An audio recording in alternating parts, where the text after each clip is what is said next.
చైనాతో సరిహద్దులో ఉద్రిక్తతలు నెలకొన్న వేళ నిప్పులు చిముకుంటూ పిడుగులు కురిపించేందుకు శత్రువులను గాలి దుమారంలా చుట్టేయడానికి మన దేశ వాయుసేనకు మరింత సత్తా చేకూర్చేలా జాతి యావత్తు ఎదురుచూపులు ఫలించేలా ఫ్రాన్స్ నుండి బయలుదేరిన యుద్ధ విమానాలు రెక్కలు కట్టుకున్న పక్షుల్లా మన గడ్డపై వాలిపోయాయి. రఫెల్ ఇప్పుడు ఎక్కడ చూసినా ఇదే డిస్కషన్.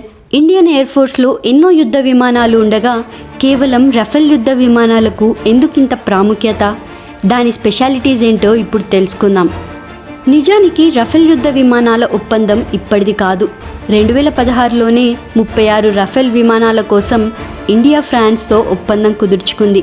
వీటి కోసం ఏకంగా 59,000 కోట్ల బడ్జెట్ కేటాయించింది. ఈ ఒప్పందంలో భాగంగా 10 రఫెల్ యుద్ధ విమానాలను ఇప్పుడు అందించింది. అందులో 5 మాత్రమే ఇండియాకి వచ్చాయి. మిగతావి ట్రైనింగ్ కోసం ఫ్రాన్స్లోనే ఉంచారు. ఫ్రాన్స్ నుండి 7,000 కిలోమీటర్లు ప్రయాణం చేసి అంబాలా ఎయిర్బేస్కి చేరుకున్నాయి.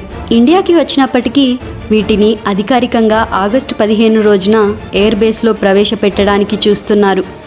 మెయింటెనెన్స్ కోసం అంబాలా మరియు హసిమరా ఎయిర్బేస్లో 400 కోట్లను ఖర్చు చేస్తుంది అంటే వీటి ప్రాధాన్యత ఏంటో మనం అర్థం చేసుకోవచ్చు. నిజానికి ఒప్పందం ప్రకారం అన్ని రఫెల్ విమానాలు ఒకేసారి అందించాలి. కానీ ఇప్పుడు ఇండియా చైనా మధ్య ఉన్న ఉద్రిక్తత పరిస్థితుల నేపథ్యంలో వీటిని ఇప్పుడే తీసుకొచ్చింది. మామూలుగా రఫెల్ని పూర్తిగా సన్నద్ధం చేయడానికి 6 నెలల సమయం పడుతుంది. కానీ ఇప్పుడు అంబాలాలో అధికారికంగా చేరిన వారంలోపే వీటిని ఆపరేషన్స్కి దించే అవకాశం ఉంది. రఫెల్ యొక్క స్పెషాలిటీస్ ఏంటో ఇప్పుడు చూద్దాం. రఫెల్ పొడవు 15.30 మీటర్స్, రెక్కల వెడల్పు 10.90 మీటర్స్, దీని హైట్ వచ్చేసి 5.30, take off weight capacity 24.5 tons, outside load capacity 9.5 tons, full tank ఫ్యూయల్తో 3,700 కిలోమీటర్స్ ప్రయాణం చేయొచ్చు. Internal fuel 4.7 tons, outside fuel 6.7 tons. Empty Rafale weight వచ్చేసి 10 టన్స్ ఉంటుంది. Landing time ground run 459 metres, top speed వచ్చేసి 2222 per hour, service ceiling 50,000 అడుగులు. గాలిలోనే fuel fill చేసుకునే extreme speciality రఫెల్కి ఉంది. చైనా దగ్గర ఉన్న advanced fighter jet J-20 Chengdu 5th version combat jets, మన రఫెల్ 4.5 వర్షన్ జెట్స్. కానీ చైనా జెట్స్కు కాంబాట్ ఎక్స్పీరియన్స్ లేదు. కానీ ఫ్రాన్స్ ఇప్పటికే లిబియా, మాలి, ఆఫ్ఘనిస్తాన్ ఆపరేషన్స్లో రఫెల్ని వాడింది. J-29తో పోల్చుకుంటే ఎక్కువ వెపన్స్ను, ఎక్కువ ఫ్యూయల్ని మోసుకెళ్లగలవు. రఫెల్ తన బరువు కన్నా 1.5 రెట్లు ఎక్కువ బరువును మోసుకెళ్తాయి. అంటే J-20 కెపాసిటీ కన్నా ఎక్కువ.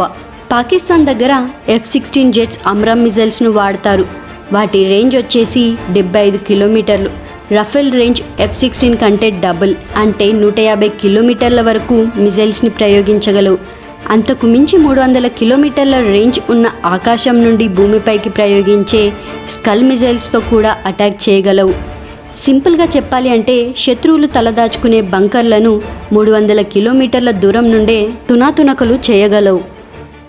ప్రపంచంలోనే అత్యంత శక్తివంతమైన రఫెల్స్ భారతదేశ రక్షణ సామర్థ్యాన్ని బలోపేతం చేయటంలో చీటికి మాటికి కయ్యానికి గాలు దువ్వుతున్న చైనా, పాకిస్తాన్ ఆటలు కట్టించడానికి రఫెల్ ఒక గేమ్ చేంజర్. ఈ వీడియో కనుక మీకు నచ్చినట్టయితే కింద ఉన్న లైక్ బటన్ని క్లిక్ చేయండి. ఇలాంటి మరెన్నో వీడియోస్ కోసం మా ఛానల్ని సబ్స్క్రైబ్ చేసుకోండి.